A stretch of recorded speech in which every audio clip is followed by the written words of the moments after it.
kitabu cha Yohana, John chapter 5 and verse number 1. After this, there was a feast of the Jews, and Jesus went up to Jerusalem. Now there is at Jerusalem by the sheep market a pool, which is called in the Hebrew tongue Bethesda, having 5 porches. In this lay a great multitude of impotent folk, of blind, halt, withered, waiting for the moving of the water. For an angel went down at a certain season into the pool. And now there is at Jerusalem by the sheep market a pool, which is called in the Hebrew tongue Bethesda, having 5 porches. In this lay a great multitude of impotent folk, of blind, halt, withered, waiting for the moving of the water. For an angel went down at a certain season into the pool and troubled the water. Whosoever then first after the troubling of the water stepped in was made whole of whatsoever disease he had. And a certain man was there. A certain man was there, which had an infirmity 38 years. When Jesus saw him lie, and he knew that he had been now a long time in that case, he said unto him, Wilt thou be made whole? The impotent man answered him, Sir, I have no man when the water is troubled to put me into the pool. But while I am coming, another steppeth down before me. Jesus said unto him, Rise, take up thy bed, and walk. And immediately the man was made whole, and took up his bed, and walked. And on the same day was Sabbath. Bwana Yesu asifiwe. Amen. Nataka amen iliyo na nguvu. Bwana asifiwe. Amen. Biblia inasema kwamba na Yesu akakwea, kulikuwa na sikukuu ya Wayahudi, na Yesu akakwea kwenda Yerusalemu. Na pale katika mlango uitao kondoo, panayo birika kwa jina la Kiebrania inaitwa Bethesda, nayo ina matao matano ama ina viingilio vitano. Biblia inasema pale wamelala jamaa ama jamii wa kila aina, watu waliokuwa na shida mbalimbali, waliokuwa wamepooza, waliokuwa viwete, waliokuwa hawana nguvu za miili yao, maana ni wagonjwa ama wana udhaifu. Na Biblia inasema kwamba katika wale jamii ya watu pakawa na mtu mmoja ambaye jina lake alijatajwa katika Biblia. Neno la Bwana linasema kwamba alikuwa amekaa na amelala kwenye ile birika kwa miaka 38. 38 good years, akiwa anangojea majira ya malaika kuyatibua maji ili apate kuingia apone. Biblia inasema kwamba maana kuna majira aliposhuka malaika na kuyatibua maji, na mtu wa kwanza awai yote aliyeingia wa kwanza alipona ugonjwa aliokuwa nao. Amen. Amen. Na huyu mtu ambaye Biblia haijataja jina lake, huyu mtu ambaye historia yake haijatajwa katika Biblia, akawa amelala pale kando ya birika iitwayo Bethesda, naye mwana wa Mungu akawa amepata mwaliko wa Roho Mtakatifu. Yesu aliandikiwa invitation ya kwenda kwa ile sikukuu. Yesu hajapata invitation yoyote, lakini kwa sababu ya uweza na nguvu na upendo alionao na wanadamu, akaona kwa macho ya Roho ya kwamba kuna huduma inayotakiwa itekelezwe. Akatoka maeneo yake akakwea Yerusalemu. Leo hii ninamtangaza na kumhubiri Yesu aliye hai, aliye na mapenzi, aliyejaa furaha na huruma, anayeshika ujira mkononi kuwalipa watoto wake wanaomongojea kwa subira. Ninakuombea mchana wa leo, macho ya Bwana yanakuangazia, maana Bwana yuko kila mahali akiangalia wema na ubaya. Na leo hii Mungu anajua udhaifu wako, Mungu anajua kulala kwako na kuamka kwako. anajua machozi yako ya maisha yako. The Lord knows you in and out. Mungu ambaye ni Yesu akakwea Yerusalemu. Alipofika pale akapatana na mtu amekaa miaka 38. Huyu jamaa siku ya kwanza alipokuwa akipelekwa kwenye ile birika, ninamuona amezungukwa na watu wengi, marafiki wengi wa dhati walimzunguka na kumsindikiza. Wengine wakampatia maua, wengine wakamwandikia kadi za quick recovery, wengine wakamwambia we wish you well, wengine wakamwambia niko na wewe mpaka mwisho, sitakuacha, I'll stand with you to the end. Wengine wakaapa wakasema nitakupatia chakula na maji na mavazi mpaka siku ile malaika atashuka na kuyatibua maji, nione umetoka mahali hapa na uponyaji. Wengine wakaimba nyimbo za upendo, wakamwimbia nyimbo za kumtia moyo, wakamwambia jipe moyo, tuko pamoja nawe. Lakini miaka ilipoendelea kuyoyoma, mwaka wa 30 marafiki wakaanza kupungua. Mwaka wa 31 watu wakabakia kama 20. Ilipofika miaka 36 wakabaki watu kama 5. Mwaka wa 37 wakabakia watu 2. Wakamwambia tuko pamoja, tulizaliwa wakati mmoja, michezo ya utotoni tulicheza pamoja, hivyo hatubanduki katika birika hii. Lakini kwa sababu mwanadamu huchoka, mwanadamu ameumbwa akiwa na roho ya nyama, hivyo yeye huchoka. Watu wakapungua, akabakia mmoja. Huyo mmoja akawa ni rafiki wa kweli. Lakini mwaka wa 38 akaona watu wanaingia kwa birika, lakini huyu jamaa bado hana juhudi wala hana bidii ya kuonyesha kubingirika kuingia kwa maji. Pia naye akachoka na kaenda. I have a very special message for someone here. The Lord will always show up when you are alone. Mungu mara nyingi atashuka apambane na hali za maisha yako wakati ule umebaki peke yako. Mara nyingi ukiwa umezungukwa na watu, ikiwa Mungu atatenda mambo makubwa, utasahau na useme ni nguvu za mwanadamu. Amen. Wakati ule Yakobo alikuwa anakutana na Esau.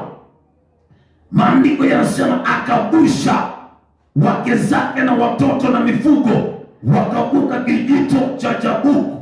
Walipokivuka kile kijito, walipovuka ule mto, akabaki peke yake, na akiwa peke yake akakutana na nduguye Esau, na pale kukawa na nguvu za kusameana na kukumbatiana. Wakati ule Yakobo alimenyana na malaika, alikuwa peke yake, na malaika akashuka, wakamenyana mpaka asubuhi, akamvunja fupa la kiunoni, na hapo ndipo jina lake likabadilishwa, akaitwa Israeli. Akaambiwa jina lako litaitwa tena Yakobo, utaitwa Israeli, maana yake Mungu amekubariki. Mara nyingi Mungu atakuja wakati ule hekima ya mwanadamu imefika ukingoni, wakati ule maisha yamekupiga chenga. Hapo ndipo msaada wa mbinguni utatokea. Ukiwa umezungukwa na umati wa watu, Mungu huenda sitende sana, maana akitenda moyo wako huenda ukajaribiwa ukafikiri ni kwa sababu uko na connection na marafiki. Lakini kuna kipindi ambacho utabakia peke yako, na atakayehitajika ni Mungu pekee, na huyo Mungu unaye, maana ni baba yako. Haleluya. Huyu jamaa akabakia peke yake. Kitu ambacho kinanitia moyo kuhusu maisha ya huyu mtu ambaye Biblia haijataja jina lake ni kitu kimoja. Ijapokuwa ugonjwa wake haujasemwa na miaka yake hatujaambiwa ni mingapi, lakini tunajua ni miaka 38 ya mateso. Miaka 30 ya mateso akiwa peke yake. Watu wakamuondokea, na hapo Yesu naye akakwea kutoka maeneo aliyokuwepo akaja Yerusalemu kwa ajili ya nafsi moja. I am praying for you. May the Lord locate you. May the Lord see you at the scene of crime. Mungu akuone katika tukio, mahali pa tukio, mahali umebakia peke yako, hapo mahali unalia machozi, hapo mahali unajuta, unasema I wish I knew. Ninakuombea, that is the right time for the heavenly visitation. Wakati ule dunia yote imenyamaza, wakati ule kuna milango inafunguka, wakati ule kuna mlango unaweza bisha hodi, that is the time the heavens will speak. Usikubali kulala. Na hii baada ni sisi ambao tumefika. Amen. Mungu anajua kwa nini. Hivyo Yesu alipokuja hakuwa na shughuli nyingi.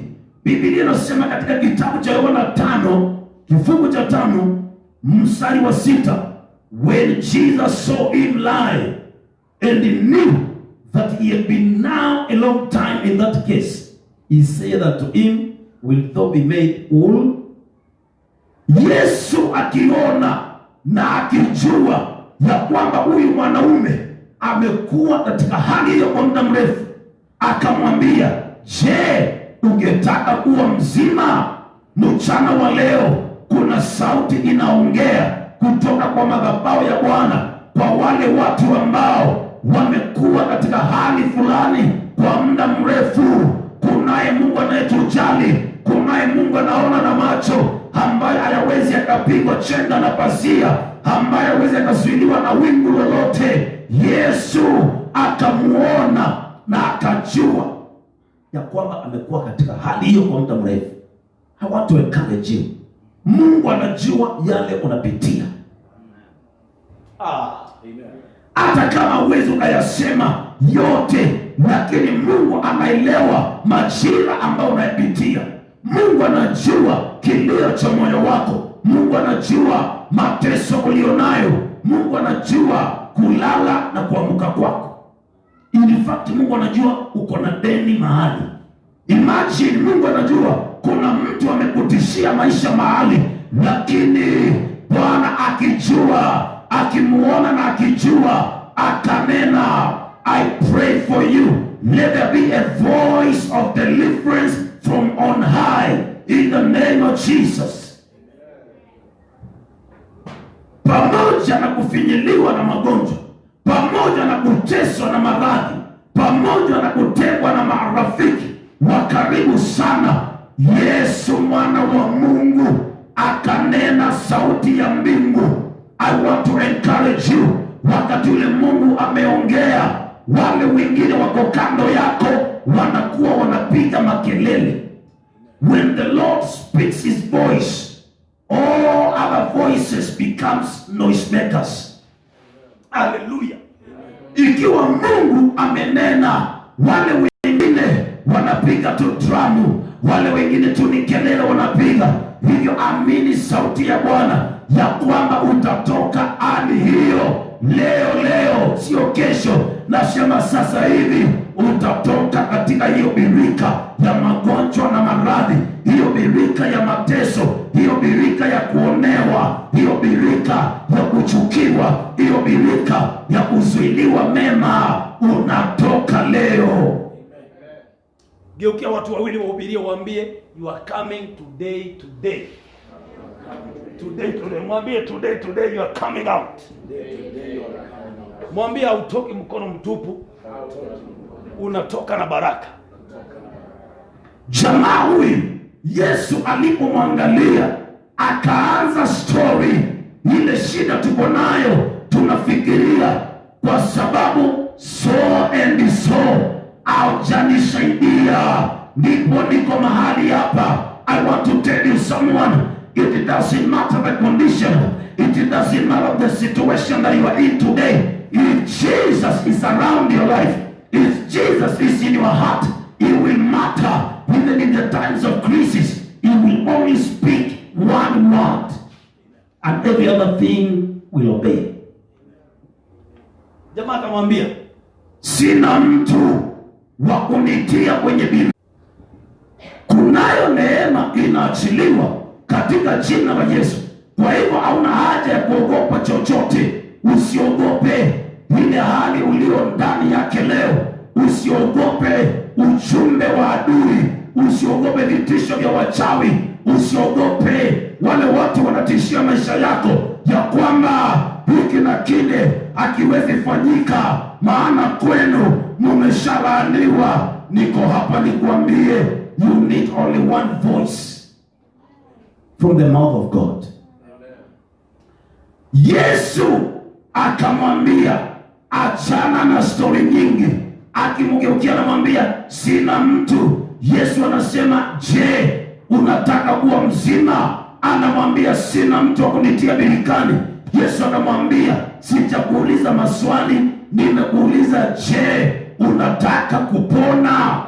Usilete stori za watu. Haleluya. Leo hii kuna watu ambao unalia unasema, ikiwa fulani angenifungulia mlango maisha yangu yangekuwa salama. Ikiwa fulani angekubali makaratasi yangu ningekuwa ofisi kubwa. Leo hii nataka nikuambie, hauhitaji mkono wa mwanadamu ili maisha yako yawe mazuri. Kuna Mungu aliye mbinguni anayejua majira, anainua wafalme na anashusha wengine. Pokea neema ya kutoka katika kisima cha Bethesda yako. Unapotoka kwenye kisima cha Bethesda, hautatoka umelalia gondoro. Utainua gondoro juu. Maana yake umasikini utauinua juu. Maana yake shida utaziinua juu. Maana yake kileo utakiinua juu. Utatoka na furaha. Utatoka mzima mzima. Natamani amen zenu. Leo hii natangaza kwa jina la Yesu, ukapokee kutembelewa, ukapokee a divine visitation. Wakati ule umepata divine visitation, hali inabadilika, anga linakubali na inabadilika. Wakati ule Yesu alitembea katika hii birika, malaika wote walikuwa off duty. Meaning malaika hakuhitajika tena kuyatibua yale maji. Huyu jamaa alipitwa na majira mengi sana. Hii miaka 38 amepitwa na majira mengi. Leo hii naongea na watu ambao wako na historia. Unasikia mtu anakuambia kuna wakati nimekula meza moja na vice president. Kuna wakati nimekuwa katika state house. Kuna wakati nimekaa na watu wakubwa, lakini hakuna connection iliyofanyika. Lakini nakuambia hayo majira, ijapokuwa yameshapita, ijapokuwa ni miaka imepita, kuna Mungu anarevisit. Mungu anajua kurevisit. Yesu alipokuja hakumwambia ni nani alipona siku ya kwanza, jana ni nani aliyetokea. Yesu hakutaka kukombea maisha ya huyu mtu na ya mwingine. Na wewe maisha yako haihitaji comparison. You are the only original you. Mungu anataka akutende wema. Mungu anatamani akutembelee kwa hiyo birika tu, hiyo birika ya kilio. Bwana angetaka akutembelee. Sema ninatembelewa leo katika jina la Yesu. Na kuambia mpendwa, muamini Mungu wa uzima, ya kwamba baada ya ibada hii your life will take a spiritual paradigm shift.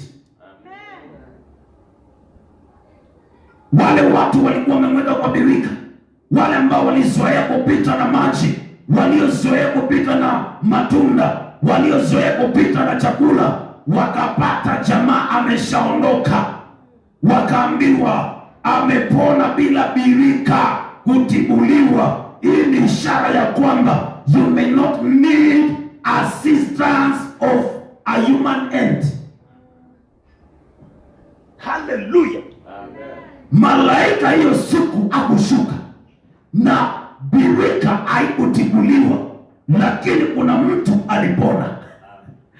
Hauhitaji mafuta ya mhubiri ama ambaye ameombewa, ukanyweshwa mafuta na mengine ujipake kama dawa. Uhitaji fagio zilizoombewa, maana fagio zinafagia na zinaisha. Uhitaji sabuni zilizoombewa, maana sabuni huisha. Unahitaji neno la Bwana. Neno la Bwana linainua, linabadilisha. Mungu alipompeleka mtumishi wake Ezekieli kwenye mifupa, katika bonde la mifupa mikavu, kuna kitu kilifanyika. Alimuuliza, je, mwana Adamu, hii mifupa yaweza kuwa hai? Akamwambia, ewe Bwana wa majeshi pekee ndiwe ujuae.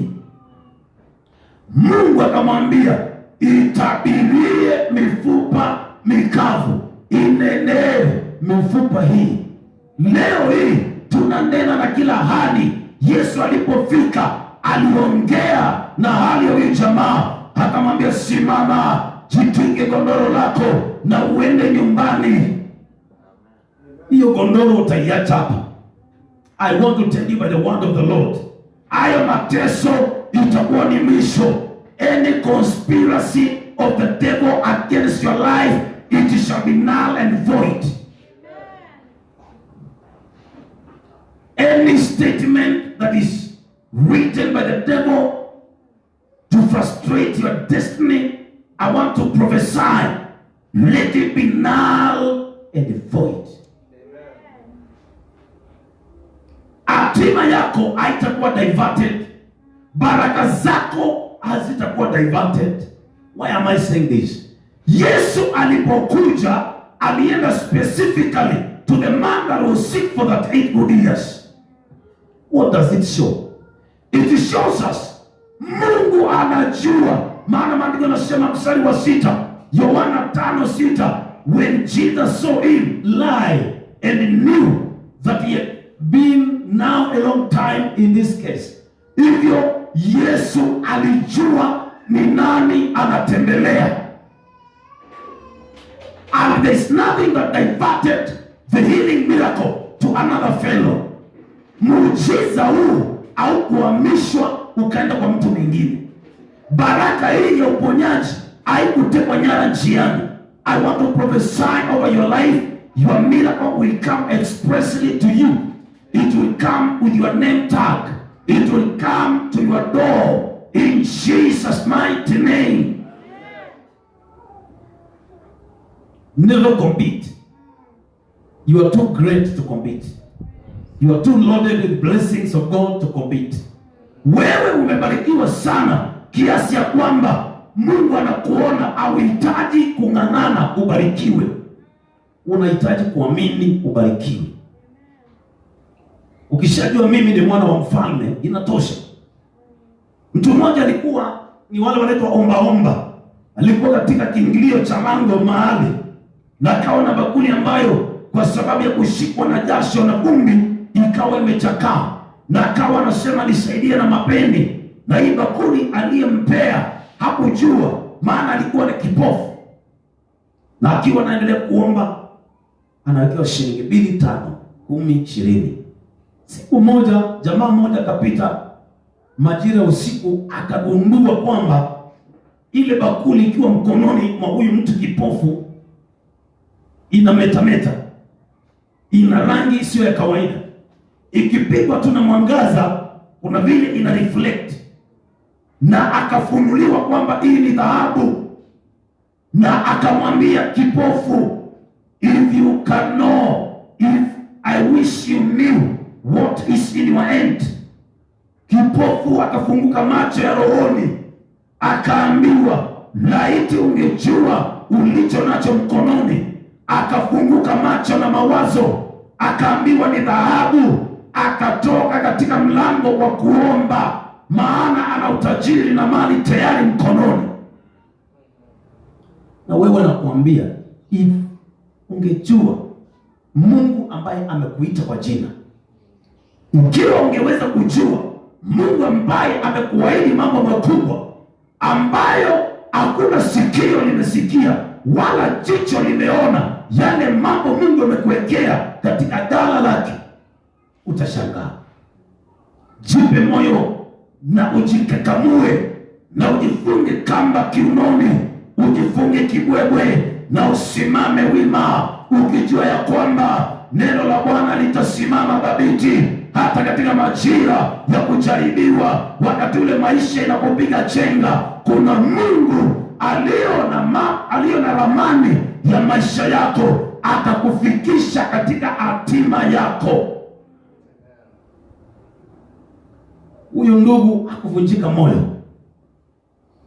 aliendelea kuongojea. Jambo moja lililosababisha Mungu kuja kumuinua na kumponya, alikuwa na roho ya subira. Subira ni uvumilivu. Nataka nikwambie, vumilia katika maombi na imani. Vumilia katika hiyo hali kwa kuongojea na matumaini na matarajio. Usiongojee tu, lakini ongojea kwa matarajio ya kwamba ni usiku, asubuhi inaingia. Ni kilio tu, furaha itaingia. Yesu akamwambia, simama, jitwike godoro lako na uende. Mchana wa leo, kwa jina la Yesu, lolote ambalo limefunga maisha yako, jambo lolote ambalo limekufunga mahali pamoja, roho ya stagnation, roho ya rotating in one place, it will lose its hold in your life. Musa kaongea katika Deuteronomy chapter 1 verse 6. Kawaambia wana wa Israeli, hivi ndivyo anavyosema Bwana wa majeshi, mmezunguka sana mlima huu, wakati umefika mkavunje hema na msonge mbele, mkaridhie nchi nzuri, kisha pana, kisha nono, ambayo Mungu aliwaahidi baba zenu Ibrahimu, Isaka na Yakobo. Tupigie Bwana Yesu makofi mazuri. Let's appreciate God with a clap offering. Amen. The fact kwamba umekaa sana, it is not an interpretation that God has been defeated. Ati kwa sababu umekaa bila kuona matokeo, hiyo sio ishara kwamba Mungu ameshindwa. Ni majira tu na yanapita. Asifiwe Yesu.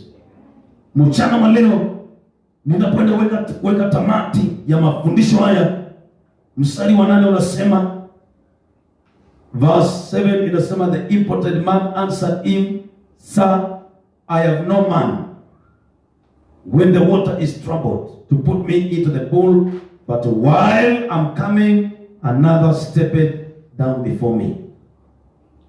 Hiyo tu ndio ilikuwa reason ambayo huyu jamaa alipatia Yesu. Akamwambia wakati ule, alisema, sina mtu, ninataka kuongea na watu ambao hawana watu. Ikiwa uko na watu wanakusaidia, ikiwa uko na mtu ambaye hata kama hujaomba au hitaji kufunga na utafute Mungu, maana kuna mtu hapo kwa nafasi, itakuwa ngumu sana kutembelewa na mbingu. Lakini wakati ule utaona vitu vyote ni bure, na useme hakika, I have no one to help me, I have no one to walk with me, I have no one to trust except God. Utakuwa sasa umetembea barabara ya kufikia miujiza.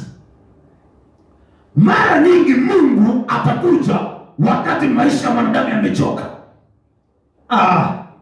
Wakati ule umefika ukingoni, wakati ule umejaribu njia zote zimekushinda, umejaribu njia refu, umejaribu njia ya sege mnege, yote imefika ukingoni. Hapo ndipo Bwana atakutembelea kama mtoto wake ambaye amefika mwisho, na Mungu ndiye jawabu la mwisho. Amen. Ninawatia moyo wapendwa, kila mtu ako na majira yake, na kila mtu ako na gondoro lake ambalo amelibeba. Lakini leo hii Yesu anasema, mstari wa 8, Jesus said unto him, Rise, take up thy bed and walk. Lazima uchukue hatua ya kuamuka. Amuka katika imani, amuka katika matarajio, kuja katika nyumba ya Bwana ukiwa na matarajio ya kwamba I know kutoka mwanzo na mwisho wa ibada the Lord will speak to my life. Kuwa na matarajio ya kwamba my support to the ministry, it is not in vain. I have expectation with whom I have believed. Hai, hallelujah. Kuwa na matarajio baada ya maombi. Biblia inasema maombi ya mwenye haki wa Mungu ni manukato mbele zake. Biblia inasema pia katika kitabu cha Zaburi 58 verse 6 inasema ya kwamba Bwana, unajua kutangatanga kwangu, unajua machozi yangu. Je, hayajawekwa kwa chupa chako na haujayanakili katika kitabu chako? Mungu ameyahifadhi machozi yako. There is no dustbin of prayer in heaven. Hata yale maombi uliomba 5 years ago yamewekwa kama hifadhi. Amen. Mungu unapomuomba maombi yako kule mbinguni yamehifadhiwa. Ukienda kwa wale watu ambao wanafanya blood transfusion, wanasema we have a blood bank. Ama namna gani? Tuko na hifadhi ya damu. Naye mbinguni there is prayer bank whereby maombi uliomba miaka 5 ya protection, wakati ule haujaomba na tukio la hatari limetokea, haya maombi yanatumika kama kinga, kwa sababu mbinguni kuna hifadhi ya maombezi. Mungu amenakiri siku zako zote, mwisho wako anaujua na akamaliza na mwanzo. Maana Mungu unena mwisho kabla ya mwanzo. Maisha yako yameandikwa katika kitabu cha hatima, the book of destiny, which is in the hands of God. Hakuna watu walio na uwezo wa kufikia na kufuta kalamu ya wino aliyoandika baraka zako Mungu. Kile kimepitishwa kwa kitabu cha destiny ya kwamba maisha yako yatakuwa abakudu. Hakuna kitu kitaweza kubadilisha. Yaani maisha yako yamenakiliwa kwa kitabu cha destiny cha Mungu, na shetani hawezi fika kule akabadilisha lolote, maana makao yake yaliondolewa kulingana na kitabu cha Ufunuo 12 mstari wa 7. Na kulikuwa na vita mbinguni, na shetani na malaika wake, na Mikaeli na malaika wake wakapigana, na shetani na theluthi 3 ya malaika wakashindwa na wakatupwa duniani. Hivyo vita vilipiganwa, shetani ana nafasi na ana entrance ya kuingia katika presence ya Mungu ili aangalie kitabu cha destiny ambacho kiko katika mkono wa Mungu kwa ajili yako. Amen. Nataka niseme hivi, utafikia tu kidogo. Haleluya. Bwana asifiwe. Maisha yako, maisha yangu yako katika mkono wa Baba. Ati mchawi akijaribu kukuroga, Mungu anaona na anakuepusha. Bwana asifiwe. Nataka niombe, alafu nishukuru kwamba wale ambao wako nyumbani, wale ambao wanatufuata katika mitandao ya kijamii, Bwana wabariki. Asanteni kwa nafasi hii na wakati wenu. Mungu akutane mahitaji yenu, na hilo gondoro, simama, inuka na utembee katika jina la Yesu. Tuinue mikono yetu wapendwa. Inua mikono yako mbele za Bwana. In Jesus' name. We bless the name of Jesus. We worship you, Jesus. We give you praise and we give you glory. Thank you for the blessed services. We believe that today we are rising up from Bethesda. In Jesus' mighty name. Carry your mat, carry your bed and walk. The bed of sickness, the bed of poverty, the bed of struggle, the bed of rejection. Arise now. The heavens are backing you up. Go and testify in Jesus' name. In Jesus' name.